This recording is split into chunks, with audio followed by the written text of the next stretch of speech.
Randy Byers Horsemanship is not intended as a training video. Promotional use only.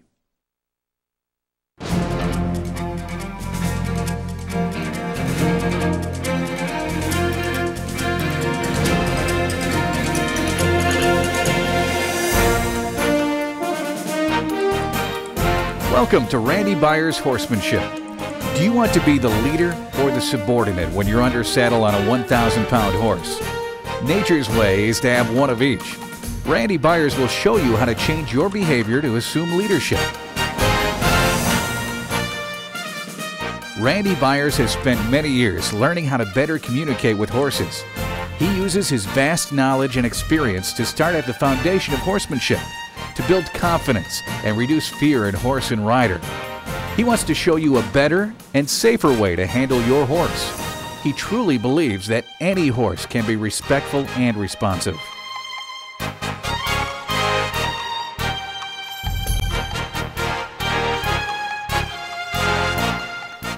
His nose is stuck out a little bit right now, so now watch this. If I take my spurs and I tap right here, where does his head go? Does he go forward? No, he softens in the bridle. And I want you to think about this for a second.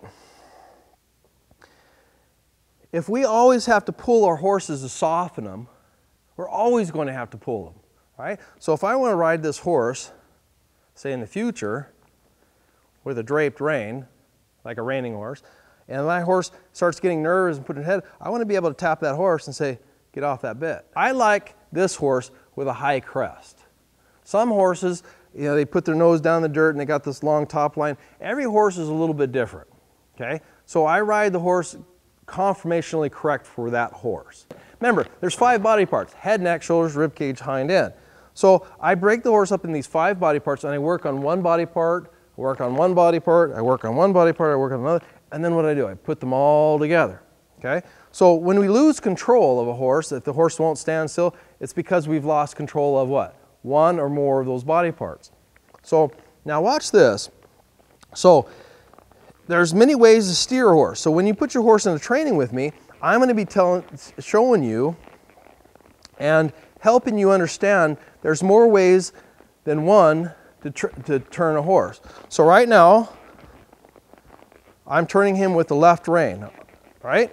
And we're going left. Now watch.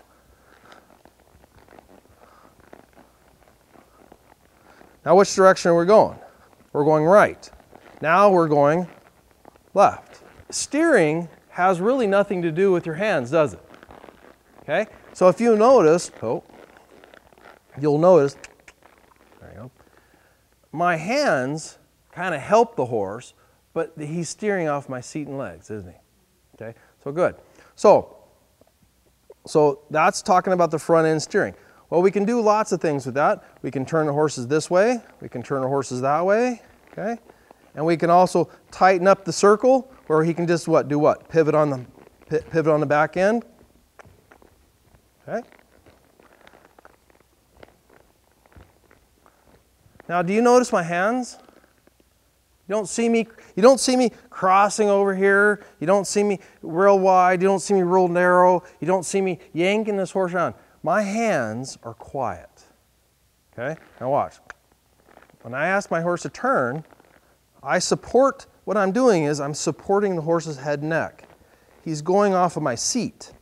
Now, so if I can turn my horse on the forehand, what other body parts are left? You can tell he's kind of soft on the nose and head and neck, so we worked on the shoulders. What about the hind end?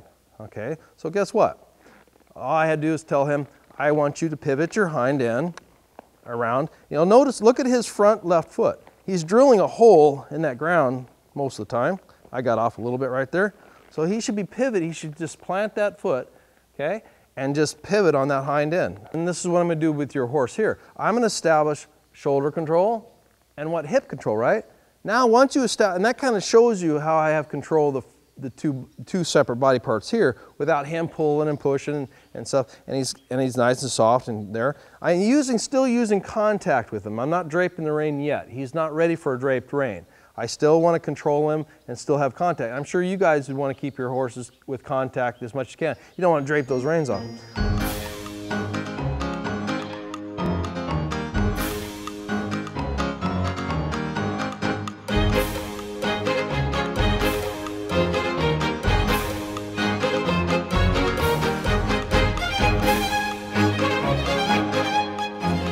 I call a trot, you know, where you post. Well, most of my people that come to me don't know how to post. Okay, so I like to get these horses nice and slow where I can just jog them. So I double cluck. I want my horse soft in the feet. I want my horse is soft in the face. I want to be able to just go for 2 beat. 1, 2, 1, 2, 1, 2, 1, 2. I just want to go for a little cruise. Now I can extend them out. All I have to do is move my feet, my seat a little bit more.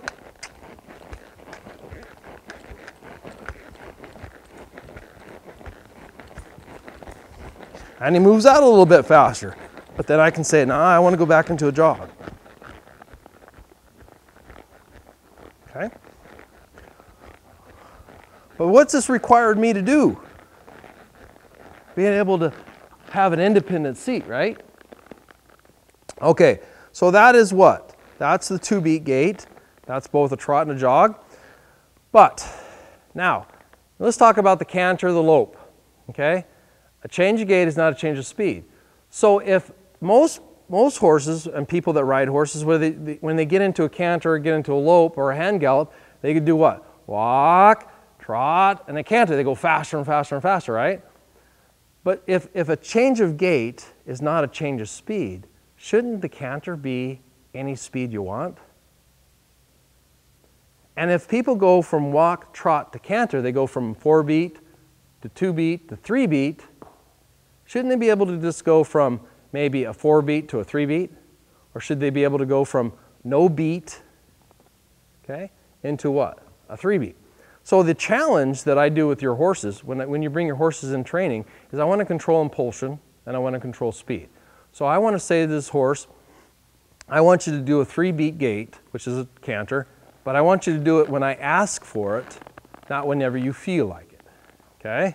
Now think about this too. A change of direction. Now, when you get into a lead or you get into a canter, horses have a lead, right? Either left lead, right lead, whatever. So if a change of gait is not a change of speed, wouldn't also be a change of direction not be a change of lead? Think about that. So can you have a horse go in a left circle on the right lead? So it doesn't make any difference what lead it is, right? So you should be able to go any direction and be able to have control. Again, we're talking about control, right? Leadership is talking about control. Confidence is about having control. There's a direct relationship between how much fear you have and how much control you have. When are you the most fearful? When the horse is running away with you, right? So you want to be able to have that control of the speed and direction and impulsion. So you should be able to do what? Say to the horse, I want you to go into a left or right lead, and I want you to do it when I ask for it. So here's me asking for a right lead.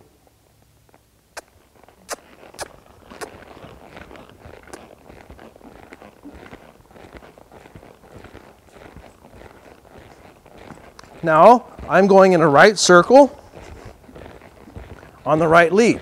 I should be able to say to the horse, change leads.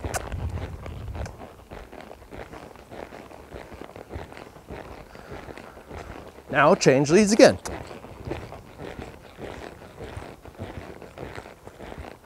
I should say to the horse, I want you to go into the right lead. Left lead, right lead. Left lead, right lead.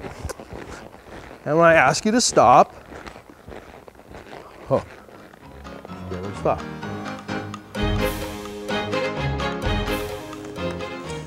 Well, welcome back. I hope you enjoyed the video. If you would like to have more information on Randy Byers Horsemanship, please contact me at randybuyershorsemanship.com. Until next time, I hope to see you. Randy Byers is available for clinics, expos, seminars, symposiums, and private lessons.